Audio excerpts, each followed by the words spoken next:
Cool. Ian, appreciate your time. The day after the night that was, has it had any chance whatsoever to settle after what everything that happened last night? Yeah, a little bit. I mean, me and Doyler and the team have just watched the game back, which we always do, and tried to pick it apart. We've had a bit of a team meeting this morning and kind of dug a bit deep into, not just this game, but the last two games, really, why we should be in positions where we're in the lead and we should close these games out. And we don't. I think we've had games before where we've been behind in games and showed great character, but I do think it's a little bit easier when you're chasing the game to attack and take risks. And I think that it's the closing out of the games that maybe we just showed. We discussed a little bit about the little bit of naivety and game management in there, and perhaps getting caught up with the emotion of the whole game as it went with the red card onwards. I think we played emotions rather than the game, and that's where we probably came unstuck. So I think we've had to look at ourselves a little bit, and not just this game but the last couple of games, and we need to learn a lot from it. I imagine doing all of that on very little sleep because Yeah. I didn't sleep a huge amount after that one. No, no, no. Maybe an hour or something. I don't generally sleep particularly well after a game anyway. So this one especially was a really tough one to take, and I think off the back of that, everybody's a little tired and drained today. But we've broken it down, and we'll go and rest, and we just have to focus forward on the game against Yeovil. When we spoke last night at the Shea, sort of emotions had only just started to simmer down a little bit.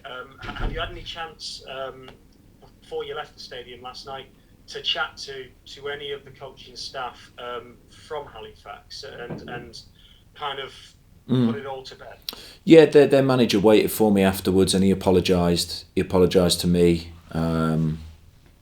for some things, and yeah, on behalf of his staff. So I accepted that. Emotions ran high in the game. It was that kind of a game.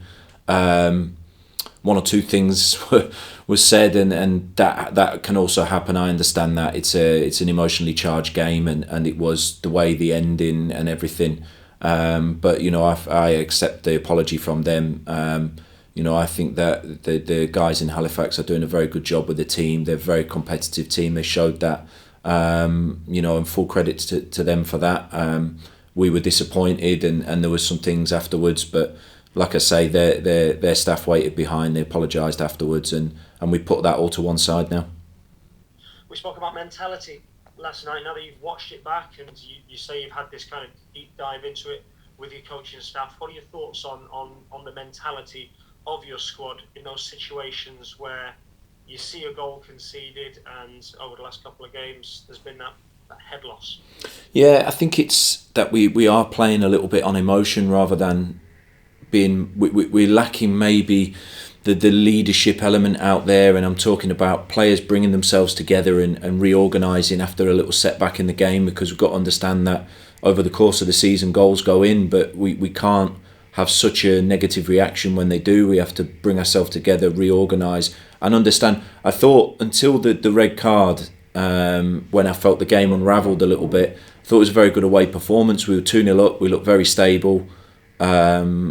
So we have to remember why we're in that position and what put us there. And I think we start to chase the game and chase a result. Even at 2-1, when we're 2-1 up, I still feel like we're so desperate to chase that third goal to close it that we leave ourselves vulnerable and a bit open to counter-attacks. And I think we just have to completely manage the game and kill the opposition in that moment. And I think that is a mindset to be able to do that, to stay focused and disciplined, even with a setback within the game.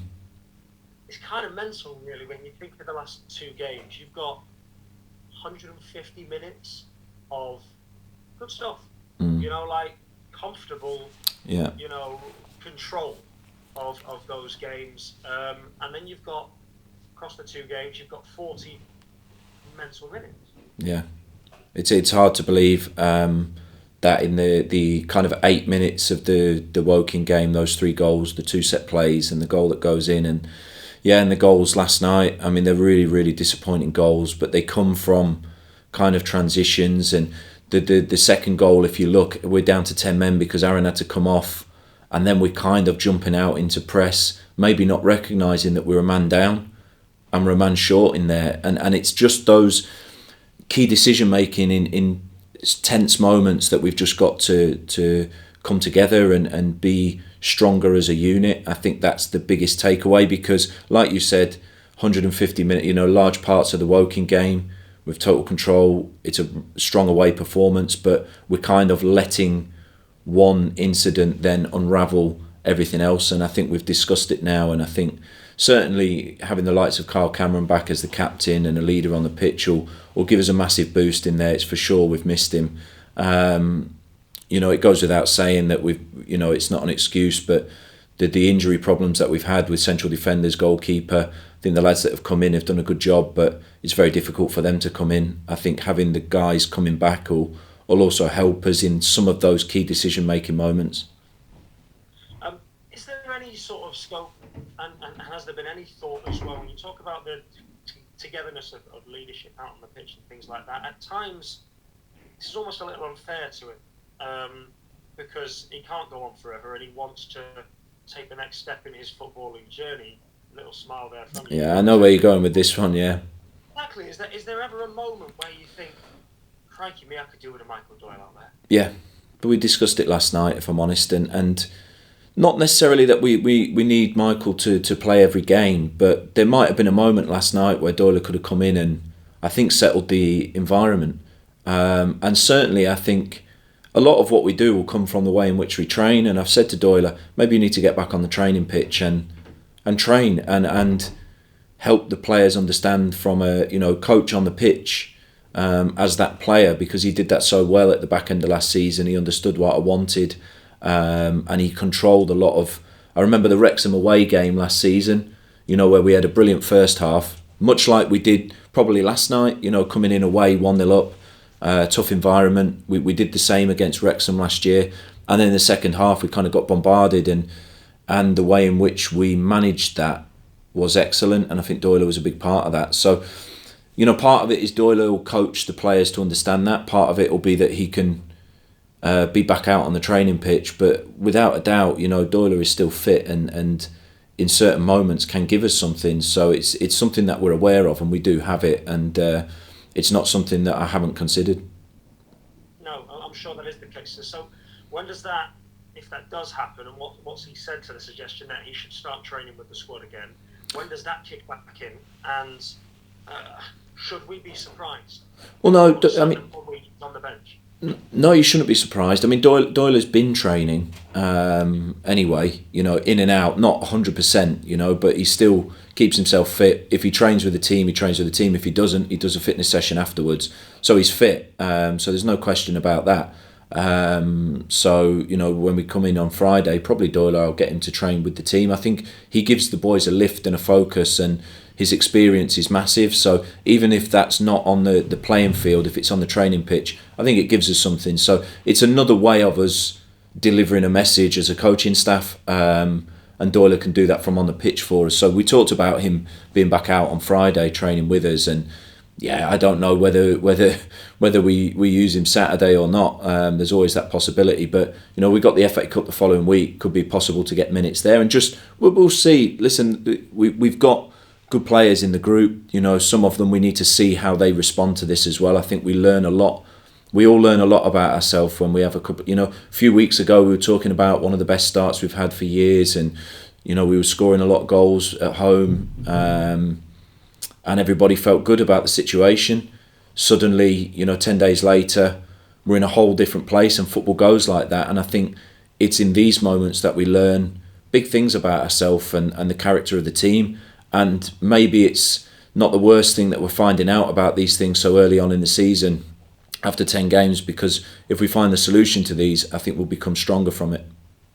Well, it's interesting you mentioned that. You've got how quickly football can change, because obviously there were 3 defeats in a row towards the end of last season when you were kind of fresh in the door, and after that 3rd defeat kick-started that real run of form and a lot of wins in a row, and that push back into the playoff places, and really good ends to the season.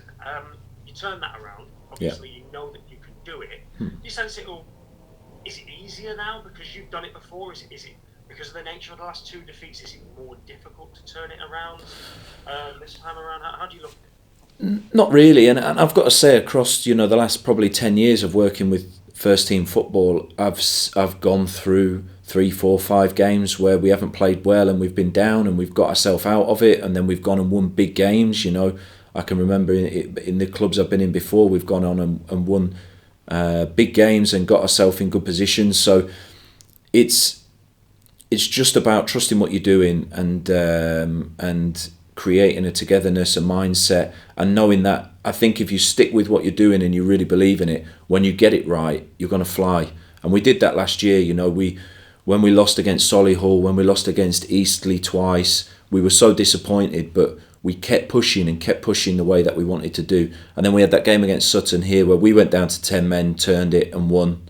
And that was a catalyst for us. So now we're just looking for that catalyst now, because we're not far away. We've had really good moments in many of the games, but now we need that catalyst to spark us and drive us, and it can only come from ourselves. So we need to learn from what we've just done, and like you say, use what happened at the back end of last year as our inspiration to now, push and get the result that we want and kick on from there. Two ways of looking at Yeovil and the long trip that it is. You can kind of look at it and go, crikey me, that's the last thing we need after what was such a mentally and physically exhausting away game on Tuesday night.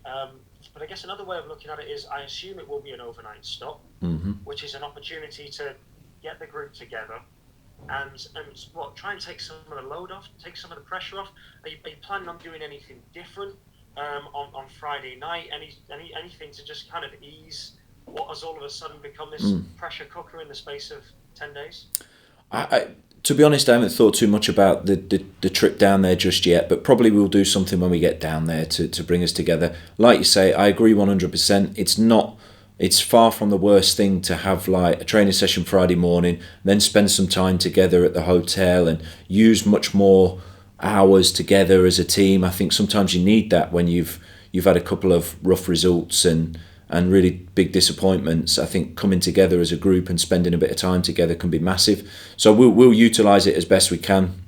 I don't think we should be so concerned with the journey and it's got to come from us. Yeovil played on Tuesday night as well, and they had a tough away game. So, everybody's in the same position. I think we'll go down there and really be motivated to get together as a team and perform. And with Kyle Cameron back in the mix, anyone else as well? Possibly Conor Rawlinson, any way that Sam Slocum returns? No. Sam's back on the training field this week. We hope that he's around for the Tamworth game in the FA Cup, but I think he'll be too short for this weekend. Connell won't be ready before the FA Cup game, so he's still out. And then of course, we did suffer. To be honest, Alex Lacey is really playing through it at the moment. He's fighting on. We've brought him back and pushed him with his knee, and he's doing great to get through the games, but he's far from 100% at the moment. So Brins came off with an injury that we need to check. So we really are up against it at the back. We're patching it up a little bit, but this is where the character has to kick in, and this is where we have to really come together. And when you're missing one or two, it's so important that the others step up and show something. Are you confident that Brindley will be able to play at the weekend? Yeah, I think so. Based on what I saw this morning, it was more of a impact injury than a muscle pull or anything. So I'm pretty sure he will. But like I say, coming off in that key moment last night was, with all the other players that were missing, was far from ideal. So we have to patch it up a little bit at the back. But we're going to have these moments through the season. This is where it's going to test us, and this is where we've got to stand up. Just finally then, how do you feel about Saturday? Is it something you approach with relish? Is it something you approach with nerves or any trepidation? How do you feel about going into another game on Saturday? It's every game we try to focus on going there and winning. We have failed to do that in the last few games. But we put that's history now. We cannot change what's just happened at Halifax, cannot change what's just happened at Woking. The only thing we can do is try to learn from it and go forward. So, it's another, we have to see these moments as tests of ourselves, tests of our character, tests of ourselves as football players. It cannot always be easy. The season is not going to all be a bed of roses every single week. We have to accept that no matter what league you're in, where you are, it is never smooth running every single week. We are going to come up against it. We're going to be challenged. We're going to have difficult questions. We have to stand up, answer them, and show what we can do on the pitch. And I think that's what we've got to do on Saturday.